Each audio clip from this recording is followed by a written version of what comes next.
Bienvenidos a las noticias económicas. La Unión Europea adopta una primera estrategia para blindar su seguridad económica ante rivales como China. El objetivo es coordinar los controles de exportación de materiales y tecnologías críticas.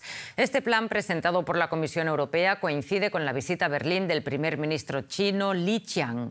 China ha sido el socio comercial número 1 de Alemania en los últimos 7 años y Alemania es la primera economía de la Unión Europea.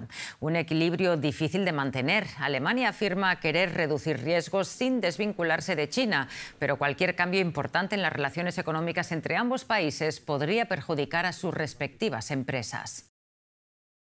Las economías china y alemana están estrechamente entrelazadas. Analizamos la relación comercial bilateral con nuestro compañero en la Bolsa de Frankfurt, José David. Muy buenas tardes. China ha bajado justamente hoy los tipos de interés para estimular su economía. Digamos que no pasa por su mejor momento. Me imagino que esto también es una preocupación para los empresarios alemanes, dadas las fuertes dependencias.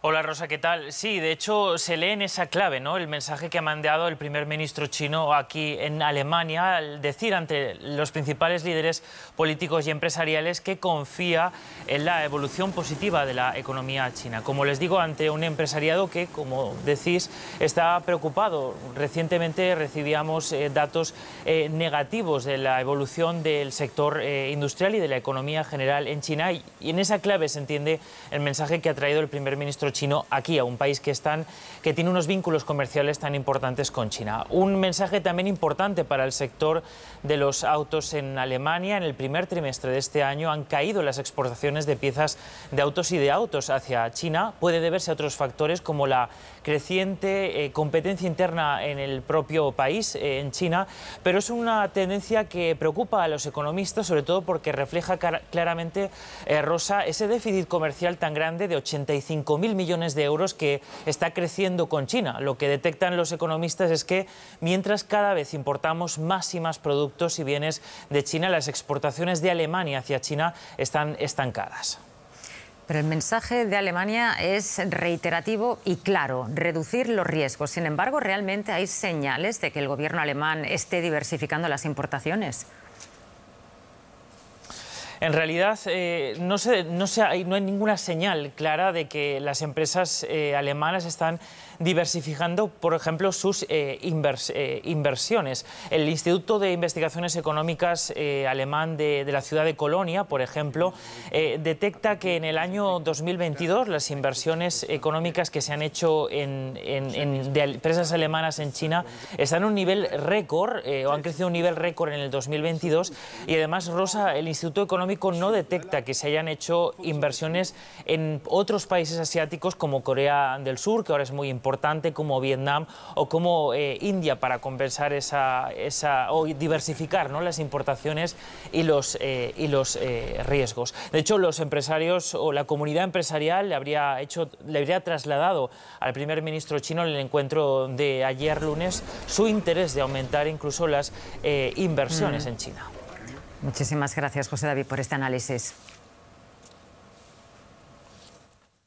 Y hablamos de los precios del crudo. Los futuros del petróleo bajaron más de un 1% en una jornada agitada. Las previsiones apuntan a un menor crecimiento de la demanda de petróleo en China, el segundo mayor importador y consumidor de oro negro. Esta contracción de la demanda coincide con el primer recorte en 10 meses de sus tasas de referencia para tratar de estimular la economía nacional, que da signos de ralentización tras el impulso registrado a principios de año.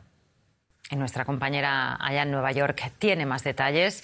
Ana Nieto, muy buenas tardes para ti. Cuéntanos cuáles son las previsiones de precios del crudo de cara al futuro. Pues hace apenas unas semanas la Agencia Internacional de la Energía estimaba que el aumento de la demanda esperada de China jugara a favor de un mayor ajuste en la oferta y, por tanto, de unos precios que irían moderadamente al alza. Todo ello para contrarrestar el sentimiento de un mercado deprimido por las previsiones económicas del resto de los países industrializados, particularmente Europa. Pero la rebaja de los tipos que ha hecho hoy el Banco Central chino, unida a otras medidas de estímulo monetario en los últimos días, están reflejando la necesidad de un estímulo para una economía en menor crecimiento de lo que se esperaba tras el impulso de la pandemia. De hecho, la China National Petroleum Corporation, que es uno de los grupos energéticos más grandes del mundo, ha reducido la previsión de crecimiento de la demanda al 3,5% en vez del 5,1% que se esperaba apenas en marzo. Y mientras el mercado del petróleo pierde confianza en la evolución de China y de Europa, que lleva en contracción 2 trimestres, los futuros reflejan un precio que en el caso del barril WTI es de $70 y en el caso del Brent de 75. Los expertos consultados por Reuters antes de que se supiera la evolución de China estaban estimando que los precios estuvieran alrededor de los $80 por barril, pero puede que esto se revise a la baja. Vamos con otras noticias económicas en formato breve. Hablando de petróleo, las importaciones de crudo ruso por parte de China alcanzaron en mayo un nivel récord desde que comenzó la invasión de Rusia en Ucrania. El gigante asiático compró a Moscú unos 9,71 millones de toneladas de petróleo, casi el doble que en febrero de 2022. En Venezuela, la inflación interanual se desaceleró en mayo, pero con un dato de casi 430% sigue siendo la más alta de América Latina. Los próximos meses serán claves para la economía venezolana, que en 2022 mostró algunos signos de recuperación y cerró con una inflación del 234% tras 4 años de hiperinflación. Ya sean alimentos, calzado o teléfonos celulares, los hurtos en las tiendas han aumentado en Alemania. En 2022 el comercio minorista registró pérdidas por 3.700 millones de euros, un aumento del 15% en comparación con el año anterior. La sostenibilidad y el ahorro energético es una de las prioridades ahora mismo en Alemania. La transición a formas sostenibles de calefacción está generando un auge de ventas para las medianas empresas que se ven obligadas a ampliar sus centros de producción. Algunas están construyendo megafábricas en Polonia, en el este europeo, pero otras compañías prefieren quedarse en Alemania. Veamos por qué. Las ventas de bombas de calor están en alza y los fabricantes alemanes necesitan expandir rápidamente sus capacidades de producción. Uno de ellos es Stiebel Eltron, una empresa familiar que tiene planes de expansión masiva en el estado de Baja Sajonia. La empresa invertirá 600 millones de euros. Algunos de los edificios serán demolidos, otros se ampliarán y otros serán de nueva construcción. Otros fabricantes alemanes como Vaillant buscan alternativas en Europa del Este. En Eslovaquia se está construyendo una mega fábrica para añadir capacidades que las plantas alemanas, francesas y británicas de la empresa ya no tienen. Los habitantes de la zona esperan que genere mucho empleo. No sé de qué va todo esto, pero se creará empleo. ¿Qué hay de malo en eso?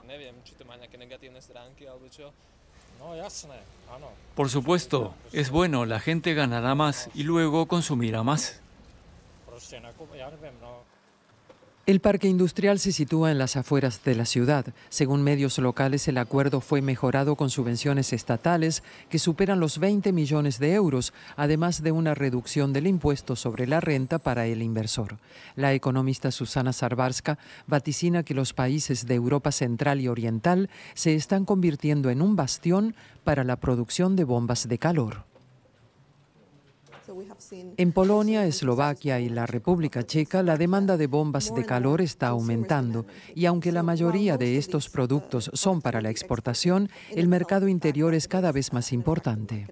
En la sede de Vaillant, ¿preocupa una posible tendencia de desindustrialización en Alemania a medida que la producción se traslada a Europa del Este? Temores infundados, según Vaillant. La empresa sigue invirtiendo fuertemente en su departamento de investigación y desarrollo en Alemania. En Eslovaquia, la nueva inversión busca duplicar la capacidad de producción para fabricar alrededor de 500.000 de bombas de calor al año. La empresa espera que con estos cambios pueda ofrecer productos a precios más competitivos. Cuando elegimos Eslovaquia como ubicación para nuestra planta no fue porque el costo de mano de obra sea más bajo, sino porque el proceso de aprobación es más ágil. La construcción fue aprobada un año después de presentar la solicitud, lo cual es más rápido que en Alemania. La transición energética está impulsando la inversión y fomentando la producción masiva de bombas de calor. Y hasta aquí la economía. Les invito a que visiten nuestra página web o nos dejen sus comentarios en redes. Gracias por su atención y confianza. Hasta la próxima.